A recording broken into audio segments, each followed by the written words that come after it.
Heap mobility বাড়ানো এবং lower ব্যাককে শক্তিশালী করার জন্য আমরা আজকে ব্যায়াম শুরু করব। প্রথমে দুই পা শরীরের কাছাকাছি নিয়ে এসে দুই পায়ের তালু পাশাপাশি লাগাবো।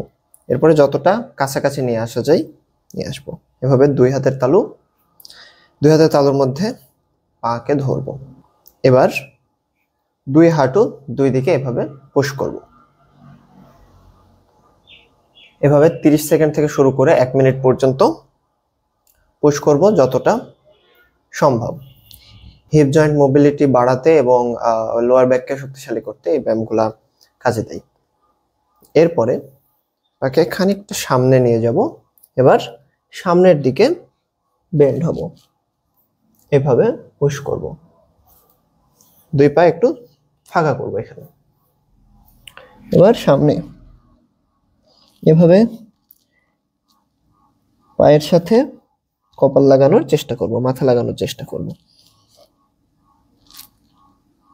এই অবস্থাতে কিছুক্ষণ সময় থাকবো।